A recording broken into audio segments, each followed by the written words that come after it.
My mom taught me how to survive a traffic stop before she taught me how to drive. Oh. Because that's what it means to be a black man in America. Like, she's very aware of that. Keep your hands 10 and 2.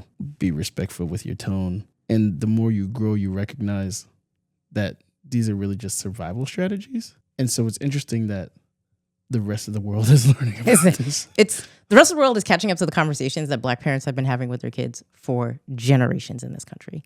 And I think what's going on in Minnesota and Minneapolis and really across the country is larger than an issue about immigration. Like, really, it's what it means to be a person in this country and who belongs and who doesn't. I mean, and it's not really about immigration because some of the people who are being damaged the most are U.S. citizens. So that's what we're going to talk about today. Yeah. Welcome back to another depressing episode of the Parents and Professors podcast. Yo, parents, yo, parents, yo, parents and professors. Yo, parents, yo, parents, yo, parents and professors. What's up, everybody? Welcome to episode 64 of the Parents and Professors podcast with your favorite triple C's, co-parents, colleagues, and collaborators. I'm Dr. Marjorie Dorime-Williams. I'm Dr. Michael Stephen Williams, and we just got to get to the disclaimer right off the rip. This podcast is for educational and entertainment purposes only. The views expressed are our own, and our discussions are based on personal experiences, publicly available information, and general industry knowledge. We are not attorneys. Nothing we say constitutes legal advice. If you need specific guidance, please consult with qualified professionals. We are not your mama. In some cases, we're not your friend, but we're here for you. Absolutely. I will say I was crying before we started recording because I'm so angry and frustrated. And I think about... She worked herself into a tizzy, y'all. That's a good word. I was like, are those tears? It's not even a single thug tear. You had to go get a box of tissues. I did. I have a box of tissues. It's right next to me. So we have all seen by this point the many, many, many videos with the many, many, many angles of people who work for DHS executing a man in the street. And then we all heard and saw the president and the vice president and what's her name, Christie, whatever, get on TV and just make things up. And at every point, I feel like this gets worse and worse. And I'm not quite sure like how to feel and what to do about it. Because like you said, this is something that black people have experienced for forever. Like it's not new to us. And I think some of the surprise maybe by other people is like, but we told you. Like we told you this happens. Well, I think that that not even like your kids are safe because our kids aren't safe. Our kids have never been safe, but I think part of the difficulty is that black people are just having some like righteous indignation because it feels like a big national I told you so. Like, hey, there are different legal systems depending on how much money you have. Hey, they're killing us and they don't care. And I feel like that's one of the things that I feel heartened by personally because they chose Minneapolis for like the big federal deployment and Minneapolis is ready. Like, yeah, we still got the infrastructure from George Floyd ready to go. Like you want to see a protest. Like, oh, you want to play games with activism? Like bring it straight to Activism Central. And so I think there's a bridge, right? There are a couple of things in the episode that I hope we cover. I think one is recognition that the nation is being led on and led in to the living rooms of black parents across the nation through all this ICE stuff. I think the other is we have an obligation to actively resist and to support resistance in ways that make sense, but also that Minnesota in many ways and the people who are on the front lines resisting there are a model for what we're teaching. They're a model for what we're teaching our kids. They're a model for what we're teaching our students, our graduate students, about the role of community, about belonging, about connection, about the extension of care to people that are strangers, because many of the people that have been sacrificed in this struggle already, and part of the reason that there's so much more media attention is because people have been shot or white, because people forgot about my man that got shot in L.A. Oh, Keith Porter. Yeah. By an off-duty agent, no less. But to me, that just, the problem with Black death in these situations is it just echoes so familiar. White vigilante justice, Zimmerman and Trayvon Martin. And it's interesting because even in some of the conversations, and I appreciate you bringing up Trayvon, because I want to hope that we can agree that we should keep all children safe. Shout out to the All Lives Matter people. And we know, again, like you said, That's not the case. Certainly not for Black kids or brown kids, kids of color. It has gotten increasingly worse. But like, to imagine that I'm sending my child, my 16-year-old, my 17-year-old, my 5-year-old to school, and that they're being accosted by these people in parking lots. They're being accosted by these people on their way to school. And then, again, DHS with the 1984 rhetoric on DHS.gov, DHS sets the record straight. ICE does not raid schools. And then saying that the media is force-feeding the public stories about parents and children being scared to return to school, and saying that immigration and custom agents don't raid or target schools, when we've seen videos of you targeting schools. And not even media, just people posting. Regular people posting, hey, I'm in the parking lot of my kid's school and this is happening in real time. I mean, but isn't that consistent with what we've been seeing with the Trump administration repeatedly? I mean, yes, they get up and they lie and they spin. So what's the cat that just got shot? The nurse? Alex? Yeah. Mm-hmm. The first thing they did was run to the media to try to smear his character. They try to say like this man pulled a 9 on somebody. He approached agents violently and aggressively to take them out. And it's like, yo, fam, you know we can see the video, right? We all just watched it in real time. And there's multiple angles. Like, we know you're rewriting history every day and like January 6th didn't happen, but it really is. But I think that the January 6th mention is actually one of the really important things. And I think it ties to me with what is the most frustrating thing about all of this, which is this hypocritical inversion of laws and expectations.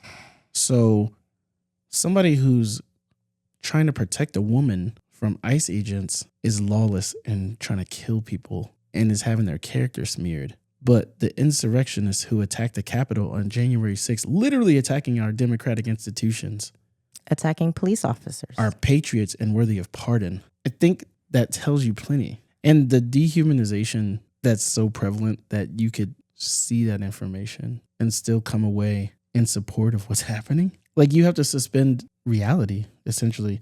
And I mean, that's cognitive dissonance. I mean, we talk about that all the time. I mean, and it's obviously the governmental information apparatus is attempting to supply you with as much as they possibly can. Don't believe your eyes. Yeah, don't believe your eyes. Don't believe what you see. Don't believe what you hear. Fake news.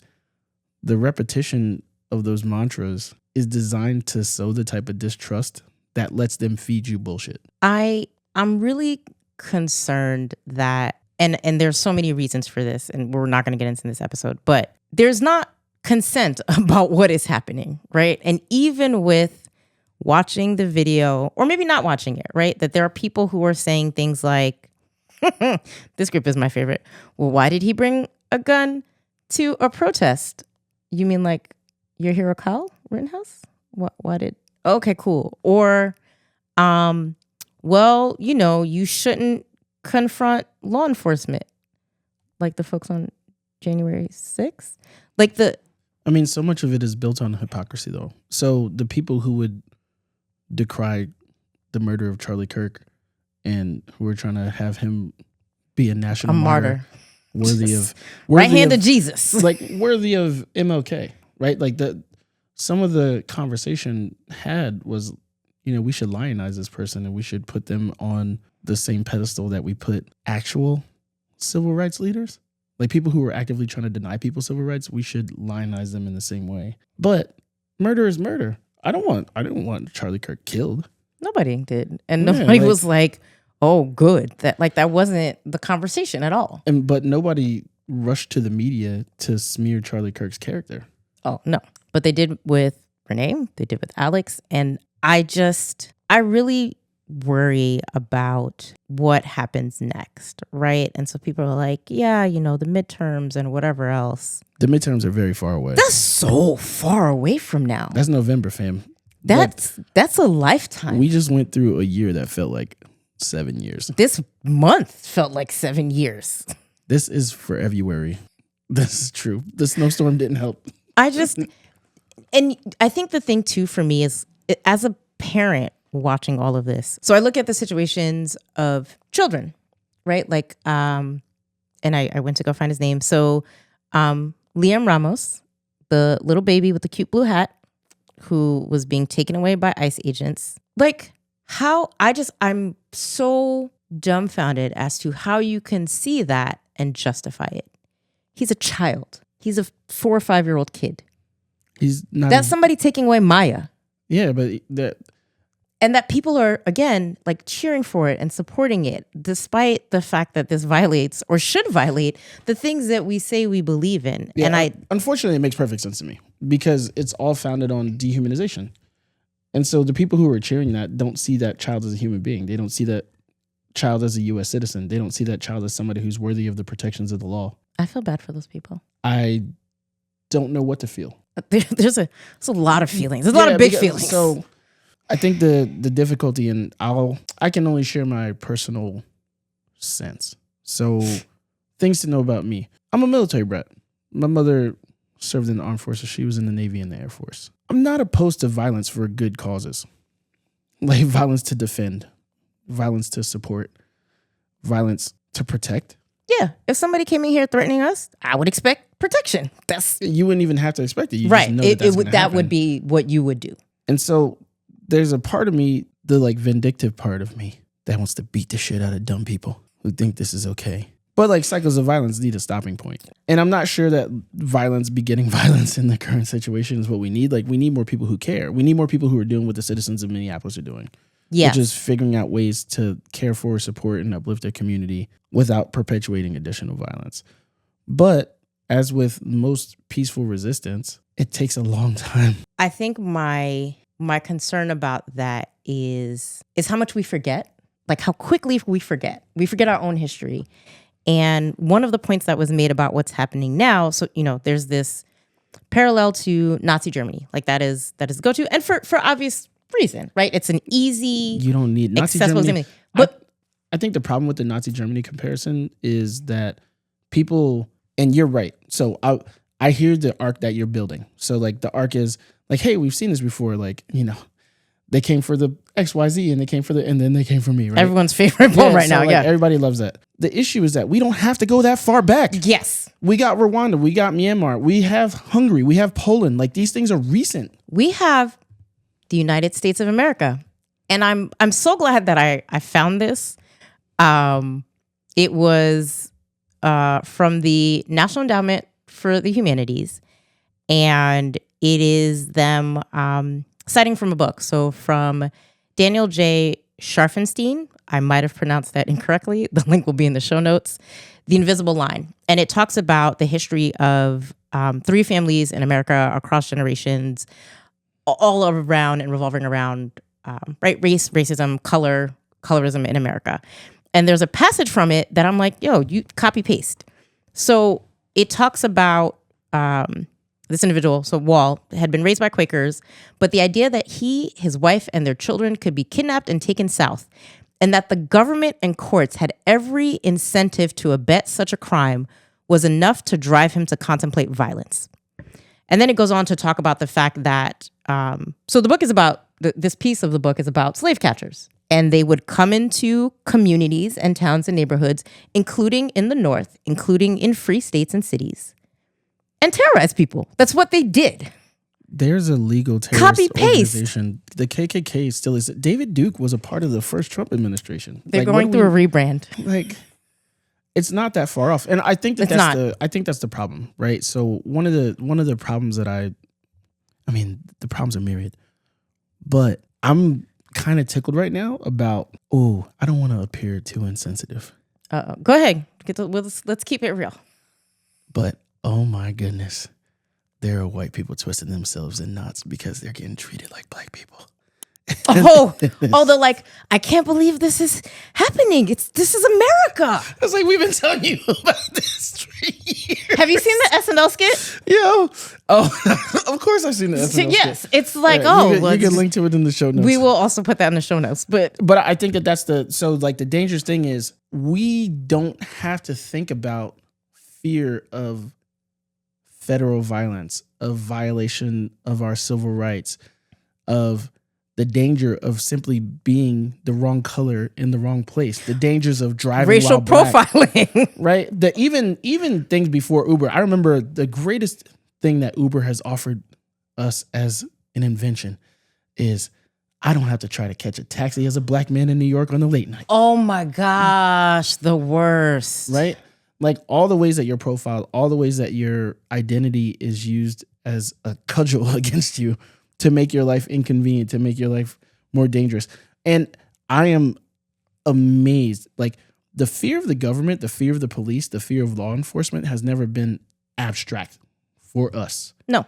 It is a lived reality every day in every space that you enter. Your behavioral repertoire in many ways is constructed to keep you from having to either be accosted by or having to fuck up white people. So you mentioned that this was something that your mom, right, had talked to you about. And as we watch what's happening now, you know, our son is 14. He's 14. He's going to be 15. He's 15 next month. He's probably going to be taller than me by the He's reaching next month. He's very big close. black He's eye to eye. person stage. So Yeah. like, you know, how do you think about what's going on now, which feels like a heightened, escalated, even more unsafe environment in the context of having conversations with our children?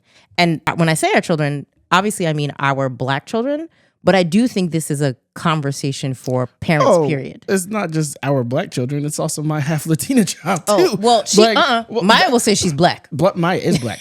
So that I'm just saying. But yeah. that's also a part of the teaching that is already embedded. So like part of what I'm not concerned about is our kids, because they've known that they're black since the day they were born. They've been reminded of it through our parenting values, through the things that we expose them through, to the conversations that we have. Like we intentionally have blackifying co-parenting nights. Black family nights. Yeah. Literally. Whereas like, hey, like I need to expose you to black culture. I need to expose you to black problems. I need to expose you to the ways that we're portrayed in the media. I need you to understand that you have an obligation as a black American with the privilege of highly educated parents to know what you're getting yourself into and also to not fall into the traps. I don't want my children drinking some of the ridiculous Kool-Aid that we had to drink coming up. So like the twice as hard for half as much. Think of how often that stunts and is used to perpetrate additional abuse of us in our efforts. It is. It feels like a constant. What's that thing? With glass ceiling. Nope, the string in the air. Oh my gosh. I don't know. You're not good at these charades. Tightrope. I'm like, you know, they balance on it. Cirque du Soleil. The string in the air. Y'all know what I meant. Yeah. So you guys knew what I meant. But okay, so like walking a constant tightrope, right? Like the idea of walking a constant tightrope, to me, I feel like part of what we're trying to do as parents is disabuse our children of the notion that they don't have the right to participate in democracy and to participate in what this country has to offer because they're black, but that they need to recognize that there are going to be people who dehumanize them, attempt to strip them, lower their expectations of them, and try to compromise their integrity and their humanity because they're black. And it's a really fine line, you know. So now I get your tightrope metaphor, right? It is a balancing act. It's like, how do I empower you and let you know that you're capable of doing anything and you can't do anything? Yes. Because of the privilege of you being born in this country. And while also reminding you that the history of this country is a violent, dangerous one that you have to be aware of as you navigate. From day one for us. So yes, it is. And you know, we have conversations with friends and people that we know, and I think there's always this, yes, I'm black, and I love being black. Like my blackity black experience and my Haitian parents and my black ex-husband and our black kids and my black friends and my black sorority. I love all of those things. And I am not only a black person, right? Like there are other aspects to I my contain multitudes. universe, right? Black, like the universe. So I think some people feel concerned that if I stress this too much or if I harp on this too much, that my child or whoever it is that I might be speaking to or talking to might only see this. And I don't think I agree with that, because I think it's understanding that this is one facet of what it means to be a black person in America, but it's not everything, right? Like it's not our whole experience. Wakanda forever. Like that was amazing, right? Like there are. I mean, there are. I don't think the whole experience is one of oppression. I think Right. You can have an excitement about the possibility and know about all the amazing things that have been done to uplift the community and to give you opportunities to move forward in ways that your ancestors could never dream of. But you have to stay connected to the history, and you have to stay connected to what happened before you to offer you those privileges. And I think that that's the forgetting part. Yes. So it's not, I mean, some of it's strategic. Like they want you to forget. That's why they're taking it out of the curriculum. That's why they're taking it. They're taking down posts about Black history in national parks. Yeah, they're trying to like close monuments. They're trying to get rid of the African American History Museum. They're trying, like, there's so many ways to attack Blackness, and they're trying to use all of them. But I think that collective memory and like that familial memory is really important because of that. Like, hey, you have to pass down the history of your family. Yeah. Like you need to talk to your elders. You need to understand what they went through. Not because they're trying to browbeat you, not because they walked uphill in the snow both ways, but because, like you can't forget where you came from. Yeah. And how could you possibly know where you're going if you don't know where you came from?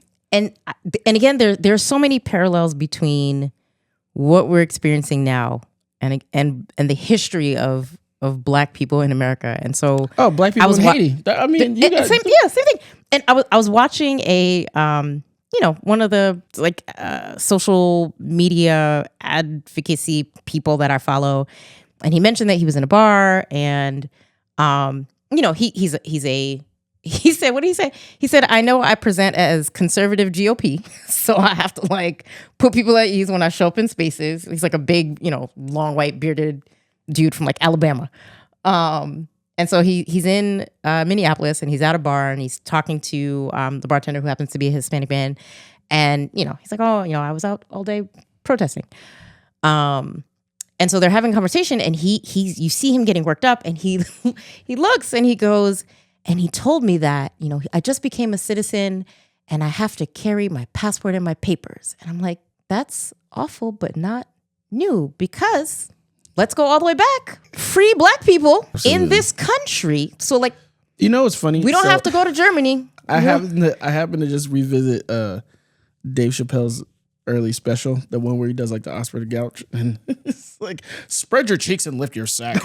I was like, what? You're like, officer, I have other ways to demonstrate identify myself. Like, don't worry about it, Chip. This is normal. Right? Like, and it makes me sad that like that's so still relevant. Like you can watch that, and it's like, spreading your cheeks and lifting your sack. Yeah, like that wasn't recorded like almost 30 years ago. That was that we're right back to where we started. The fact that there are places where you can't go. Hello, welcome to sundown towns, right? Like all of this is not new. And when we think about, they're trying to make urban areas sundown towns.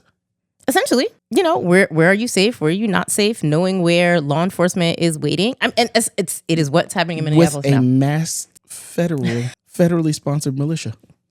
I like that framing because some of what I've seen, it's not giving like trained, organized units. They gave these men sign-in bonuses and Kit Kats. They didn't have to meet any of the physical requirements of the law enforcement. Like, it's crazy. It's crazy. And it's so funny to see how some people have been like, we should just all sign up for ICE and, just do nothing. Like, just, take notes, collect documents, and do nothing. You think they would let you get that? And money? that's what people are saying. They're like, no, it's one of those things where you get jumped into the gang and they make you do something so that your hands are dirty. Yeah, like if you didn't drink the Kool-Aid, like they probably make you slap 5-year-olds. Better come get this 7-year-old. This criminal. If you don't leg drop this little boy right now. This gangbanger in the making. Exactly. Don't you see the tattoos on his hand? Like, I'm pretty sure that's Sharpie. Like, sir, he got that out of the 25-cent bubble machine. Like,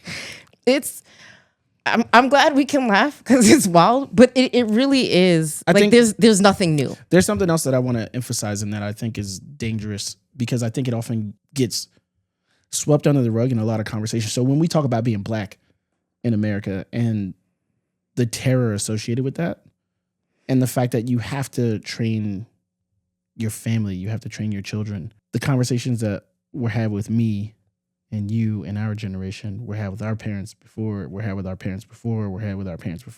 they're still relevant. But one of the things that often gets lost in all of that is that the entire time, the Black people that are being abused by the system are United States citizens. Right. like we go here. And many of the people who have been subject not only to ICE enforcement, but also the people that are making headlines because they're getting murdered by ICE are United States citizens. That part. Like we have skipped past, and we see the escalation, right? It is, oh, well, it's just immigrants along the border. And now it's, well, we're going to look at immigrants in major cities of our opposition. And now it's, well, just anyone who's Spanishy looking. And now it's, anybody could get it. I mean, they're just finding a backdoor way to legalize racial profiling. That's not backdoor. It's allowed now. You are allowed. Thank you, Kavanaugh.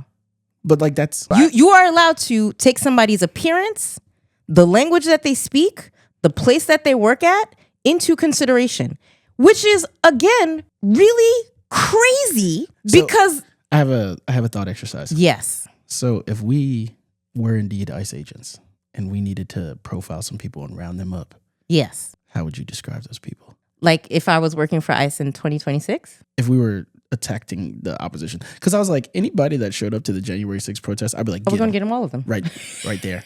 There they are. Get them. It's just, you know what? I can't even... Or does hate have no description? Yeah, Is it like there's such a widespread...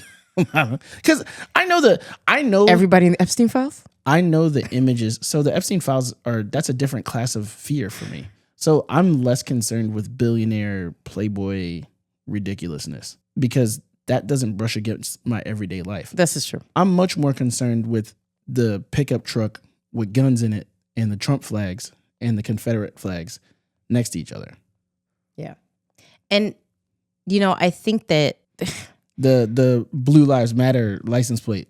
It's funny. So I go to the gym at dark o'clock, and only because there's a trainer waiting for me that early in the morning, and so it's Fox News, it's CNN up on the screen, and I am daily progressively amazed at how much Fox News has turned into like state-sanctioned like propaganda television.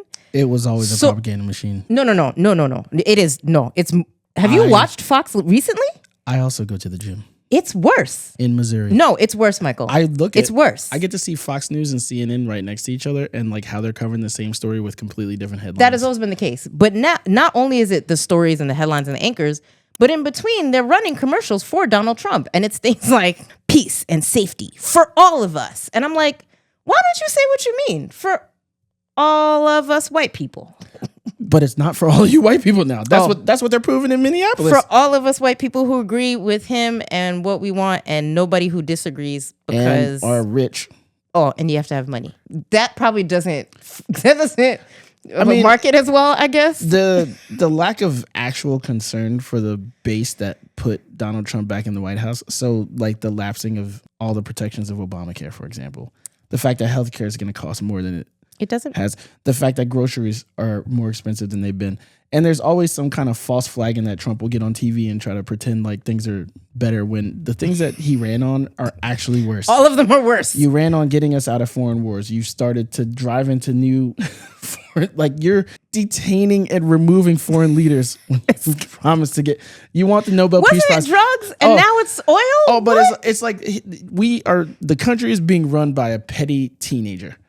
Like, oh, you didn't want to give me the Nobel Peace Prize? Watch this.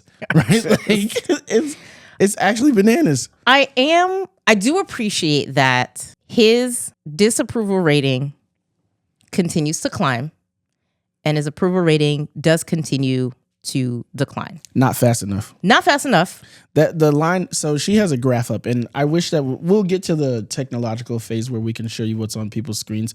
But like, This is heartening. These lines are very smooth. There should be it should be down and to the right much more violently than that. It's not. But apparently there are some people who are really big on us attacking Iran. Folks didn't like this policy bill. Where's Venezuela in this chart? Venezuela. Oh, he got a bump. Live chart reading. He got a bump from Maduro being captured, but it has climbed. You know, it was because Maduro was in that fly Nike tech. His fit was on point. I'm not gonna lie. I was tickled because I was like, this man, those are his pajamas? Like, they made him do a costume change. I feel like after they ran up on my man. He must have done a costume change. But you know, I just hope, all joking aside, and I really do feel like, yes, you have ignored Black people for centuries. But I think there are things that can be learned about centuries. Yeah, 2 centuries. 400 years plus 200 years. Yeah, centuries. But you put me back on like 400 years of oppression. It's just, I think what the positive takeaway that we can use is this isn't new, right? And like you were saying before, across the globe, efforts at implementing authoritarian, fascist dictatorships are not new. And I think the sooner Americans get out of their like American exceptionalism bubble and they're like, well, that could never happen here. It's happening. Well, I think that, you know, that's the transition, right? So we love alliteration. Like, it's not paranoia. It's a pattern. Yes. Right. And I just, you know, like watching the bouncy ball, like I hope we're all, or more of us than before, are watching the bouncy ball. We're not singing along. And you know how I know things are rough? Because J. Cole's dropping music. Like every time the world's on fire. Is that when he's like, I need to do something? Absolutely. Cole, we need you. Drop these freestyles. Get this album in the streets. He's our only social commentator right now. Kendrick put Drake in a locker and he hasn't been back out. Even Kanye's apologizing. You seen that? That's, Kanye taking out a full page ad to apologize to Black people. I was like, is this a sign of the apocalypse? Yo, I just what? But maybe that means we could turn things around. Well, I was like, man, I don't even know what to feel about that. Because I don't feel anything. I have friends who, if they did that, I'd be like, I don't believe you. You could take this back. Like, you spent a lot of money for you to say stuff that we don't believe. I think we need to come back to so this is to the Kev on Stage point that we were talking about earlier. One of the comedians that we follow, we like, and you know, like many people, it's like, just tell jokes, don't talk about politics. And he's like, I'm a Black man in America. My life is political. Like, what are you even saying? I thought about that too from a professor standpoint regularly, because I was like, man, I love academia. I can do my work and it doesn't have to be political. And then I'm like, I'm an education scholar. Like, they're trying to dismantle. Education is political. They're dismantling the Department of Education. Like, there's no shared definition from the federal government of what a democratic citizen is right now. Like, what are we trying to teach people that this country is? And the best. But with the recognition that actions are louder than words. What do you mean? Like, how we treat people matters much more than what we tell them. And so you can't even, like, it hurts me, it pains me in a way that I don't think I really sat with, that the president of the United States is not a role model for anybody. No. But he's on TV every day. All the time. And I do wonder, are there people who are pointing to their children and saying, you see that man? Like, yo, you know what you need to do? That's a great man. You should be just like him. You should be more like Trump. I can't even get it out. That's crazy. I'm like, whoa. Yeah, but that's so if you think about it is the reputation of somebody such that you could almost universally, like, who in their right mind? No, Michael, he's a successful businessman, and no, he's not. He says it like he is. No, he doesn't. And he. Where are the Epstein files? No, just because he is using the presidency to enrich himself. Like, the evidence is overwhelming. But clearly, facts don't matter. I wasn't going to say that. You know what's funny? So I was a doctoral student almost 15 years ago, which is, wow, I'm getting old. That's it. And I remember one of my cohort mates, Sean, shout out, he's a consultant now. He's doing some cool work. I had to give him a scholar shout. In class, he shared this article and it was like the death of facts. And I was like, man, if we thought facts were dead in 2011, did we like dig them up, rebury them, like dig them up, shoot them, like rebury? Like what is the? I do What's think beyond dead? Like are facts undead right now? Like are they zombies? As a researcher, as a professor, as somebody who is in and studies education, but also statistics and data of multiple kinds, it is, it's like many of these other things that are happening. When you take away people's access to reliable and accurate information. Oh, like the jobs report? Or the Bureau of Labor Statistics? Or the National Center for Education Statistics? All of them. I have one of my mentees, she's over at Oxford now, and she had this whole plan to do her dissertation looking at like transfer, and is like, I can't get any of that data. So what am I? So we're brainstorming like, okay, well, what do we do? That's, again, decades of research that has shown us, hey, we've tested these things and this stuff works. And we've tested these things and like, it's inconclusive. And we've tested these things. It's like, we should stop doing that. Hey, we've looked across demographic groups. We've looked across socioeconomic groups. We've looked across race and ethnicity and gender. And to take that away is really problematic. But I wish more people would ask, why don't they want us to have access to data and information? Right? Like, why is... But if you continue to distract people with the controversy of the day, you mean killing U.S. citizens? Well, yes. It's just... Absolutely. They're not going to get to those questions. Yeah, like, hey, they're asking too many questions over here. Shoot somebody else.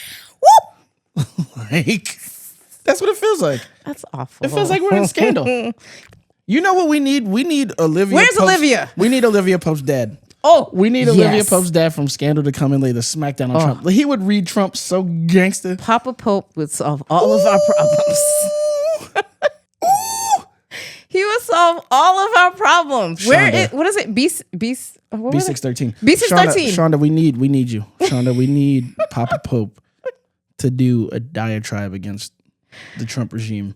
And we need to record it. You know what?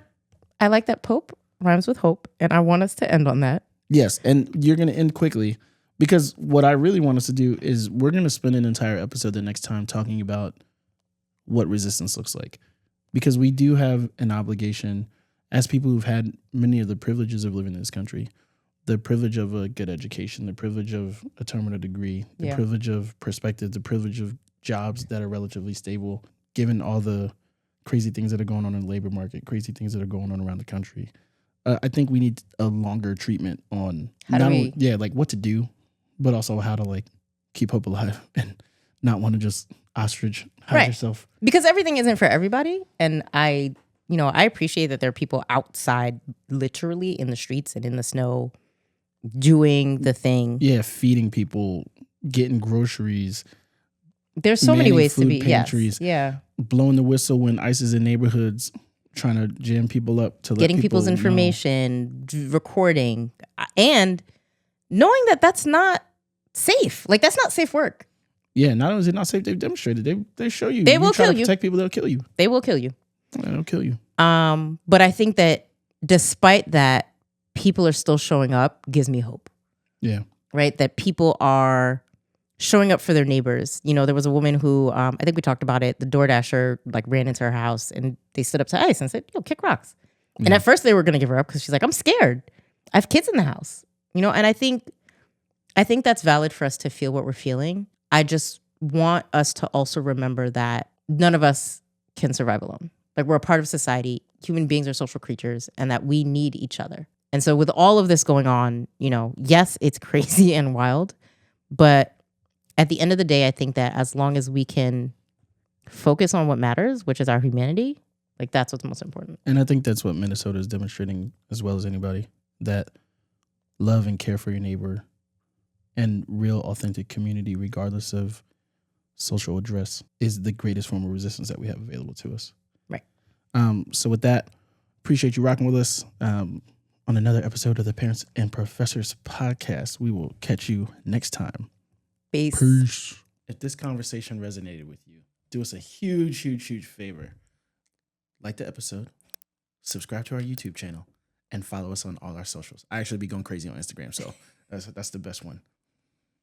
And please feel free to drop a comment below. Tell us what you liked, what you hated, where you'd like us to dig deeper, or even if you think we missed something. We're always learning and growing, and we want to make sure that we're creating content that resonates with viewers like you. And most importantly, and this is a huge one, if you know somebody who could benefit from hearing the conversations that we're having on this episode, please share. Sharing is caring. We're doing this for the love and to build a community because it matters. And at the end of the day, that's the most important part, creating spaces where we can have real, honest conversations about the things that matter to you: education, parenting, relationships, and everything in between. So thanks for being part of our community. Go check out the catalog of other episodes if you haven't. And we look forward to seeing you next time on the Parents and Professors podcast.